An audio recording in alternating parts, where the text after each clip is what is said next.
Сега естествено реших да ви почерпя с още един стори тайм. Няма да оспорвам никакви слухове, мило. Много по-зле всъщност. Защото току-що казах, че не мога да взема решение. Венера ми е в Близнаци. Да, очаквам осъждането. Да, но вие ме обичате. Аз ви обичам. Чакайте, че си усетих горелчетата.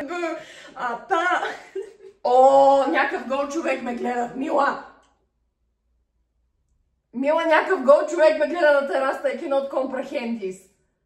И пчела има в момента. Аз как да се справя с тия условия? Аз не мога да спусна тази штора, защото ще бъде тъмно. Виждате ли пред какви неща съм му изправена? О, на Дейли Бейси. Както ви казах предния път. Това изглежда подметина. Мила, вече са двама мъже.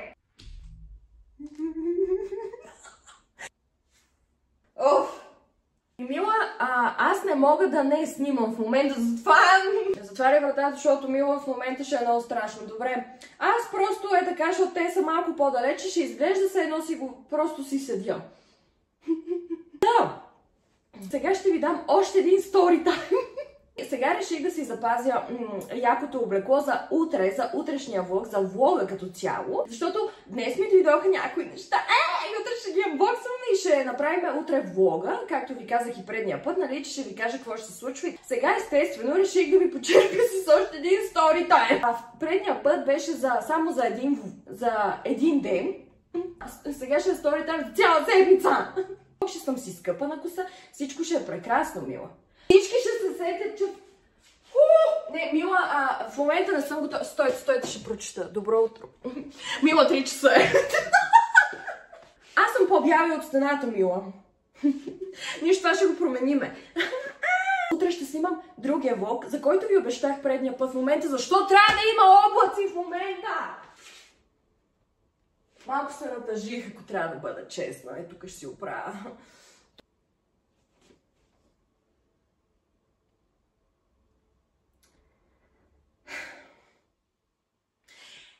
Слънцето се скри, но ние ще продължим. Спомням докъде стигнах, но както и да е, слънцето малко се скри, Мила. Така че утре ще снимаме якия влог. Утре ще ви кажа какво ще се случва. Тоест, днеска ми дойдоха пратките. Но и утре ще ги взема и утре ще ги анбоксваме и ще ви кажа какво ще се случва. Така ще е влог и ще го снимам как отивам. Ще ви направя цялостен влог утре. Обаче днес реших да ви почерпя с още един стори тайм.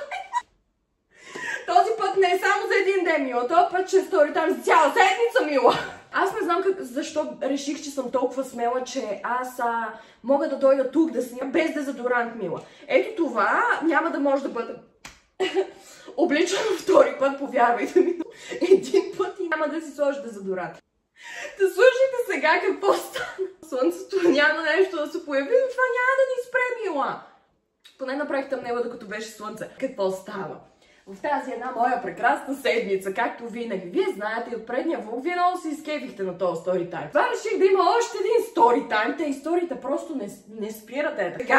Сега да ви разкажа какво се случи. В една прекрасна седмица. Аз съм на работа. Навън вече е топло, естествено. И то много топло, мило. Всичко започва един прекрасен следобед, в който аз си седнах на дивана и си правих масаж на лицето. Така спа време. За мен. Отварям Фейсбук. Аз по принцип не ползвам много Фейсбук, Мила, но го ползвам за групите, в които съм. Съобщение, от което мога реално да класирам, че това са топ 3. Топ 3 страшни съобщения, от които мен най-много ме е страх в този живот. Не от друго, от това. Другите две дори няма да ги споменавам, но това мога съвсем спокойно да се класира в топ 3. Дори няма ви кажам на кое място е. Ако е над 30 градуса, той е на първо място. Сварям си аз Фейсбук. И както бях в хубаво настроение, на дай си Боже, един път на не знам колко време. Първото нещо, което ми излиза като публикация е от групата на моят квартал. Което гласи: 2 седмици няма да има топла вода, мили съграждани!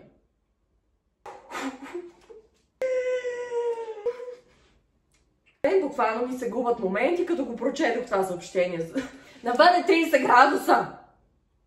Аз нямам бойлер. Мило. Да не ви казвам кои хора знаят, че аз нямах вода, представете. Искам искрено да благодаря на абсолютно всички, които ме пуснаха с току-що, сега отварям една скоба, които ме пуснаха да се изкъпя в техния дом. Аз прочитам, че няма да имаме топла вода. И знаете ли вие какво се случи преди време? Бяхме на море. Беше август месец. И ние се прибираме от морето. И в този ден ние искахме да обиколиме супер много места. Тръгваме си, нали, от нашото море сутринта и обикаляме супер много места. И се прибираме чак вечерта. Беше много красиво. И, нали, целият ден, лято. Лято е, мила. И ние целият ден се потиме супер много. Един час някъде преди да си стигнем в София, ние просто повтаряме: леле, нямаме търпение да се изкъпим, нямаме търпение да се прибереме и да се изкъпим, нали? Малко или много цял ден, нали, се потиме мега много. Прибираме се към 8:30. И на входната врата пише с огромни червени букви, мила. Това ще ми е пред очите. Аз все още получавам сънни парализи само за това, че няма да има топла вода. С червени букви. Няма да има топла вода, мила. 2 седмици пак. Навън беше не 30 градуса, навън беше 40 градуса, мила. Това беше едно от най-горещите лета. Естествено, че вашата приятелка, тя няма да има топла вода, мила. Защо да имам топла вода? Където ние прочитаме този надпис в 8:30 вечерта, мила. Аз се разревах. И не само тука. Тия тръби, не знам какво ги правят, не знам какво се случва, е така. Ние никога няма вода. Значи стане ли, да кажем, лято тук в нашия квартал, и дори да не е лято, дори да стане толкова май месец, градусите изведнъж дигнат ли се над 20 градуса, ние нямаме вода. Сетете се, за мен стане ли толкова някое време през годината, сетете се, че аз нямам вода.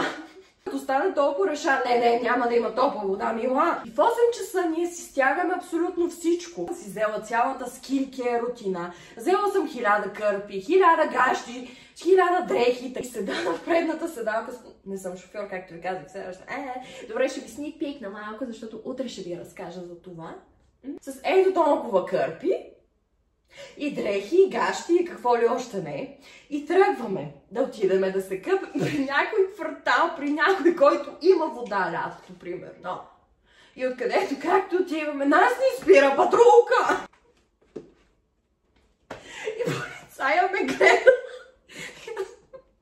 Нямаме топла вода. Почвам да се оплаква.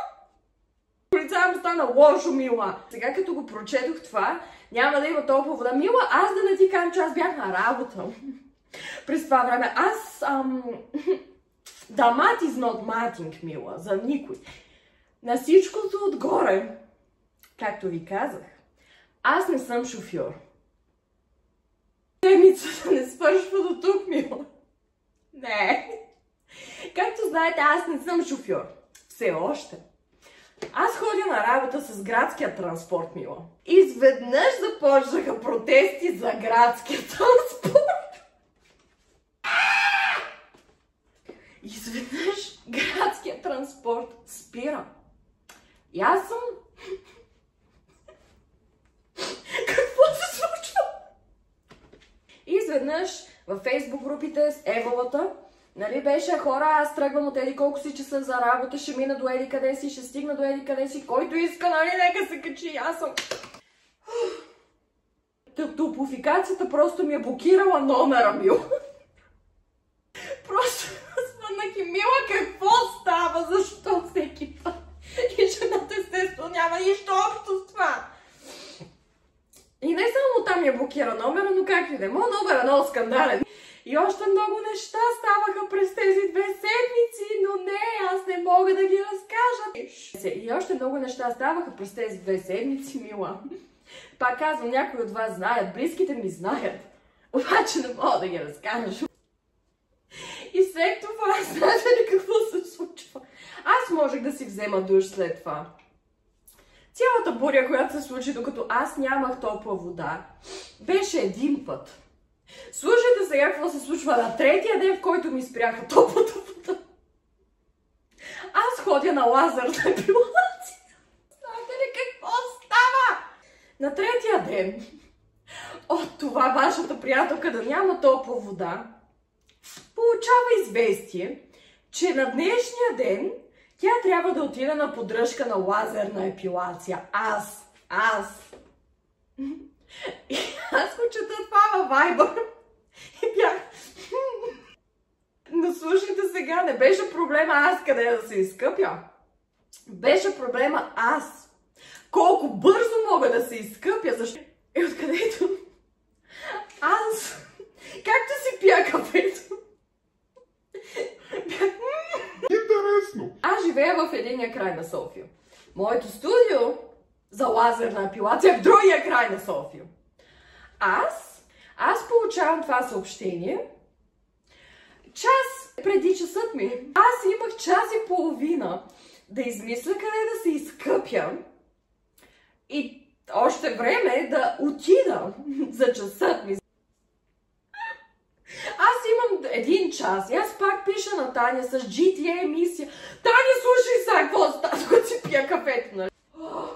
Чакайте, тък ще видя климатика дали работи. Климатика ми работи, слава Богу, защото имаше един момент, в който климатика ми не работеше. Дамат извод матинг и аз звъня, има един хотел, който е на една улица разстояние от мен. И звъня и пиша, защото аз по принцип трябва да се изкъпя веднага и да тръгна веднага. Аз звъня на този хотел, Мила. Мони, обичам те. Дига ми рецепционистката. И аз си казвам, Мила, здравей! И аз си разказвам моя случай и казвам, Мила, в целия квартал и още 3 квартала около нас няма вода. И тя почва да се смее. Аз, Мила, не се смее още. Не стигнали до най-интересно. Аз си казвам, така и така, аз имам нужда да се изкъпя, Мила. И трябва да си хвана часа за лазерна епилация. Момичето просто вече се сцепва. И откъдето тя не знае какво да направи. И аз викам, моля да се изкъпя. Сега живея буквално до еди кой си блок. Аз съм на 5 минути, аз не знам какво да направи. Мила, и аз не знам какво да направи. Но аз трябва да се изкъпя. На първо място и трябва да се избръсна. Пита колежките си, така и така, момичето няма топла вода, моли да се изкъпя и звучи. Не знам просто как ме прозвучава. Аз съм наясно как звучи, Мила. И откъдето жената, другата жена, вместо ми влезе в положение и вика 50 лея. Аз, това работа! 50 лея, са си 50 лея златен душ. Дойде ми водата. Дойде ми водата, можех да се изкъпа в нас, Мила. Не трябва да си мъкна цялата покъшнина с мене. Чета, това крем работи, бе, Мила! Еми да. Бейби. Чайте, от тук ще говоря, че приключваме. Обичкам ви. Утре ще снимаме. Вземаме нещата и ще ги анбоксваме заедно. Ще много красиво, естетично, ще ви кажа какво ще правим. Обичкам ви, има някой нови от вас.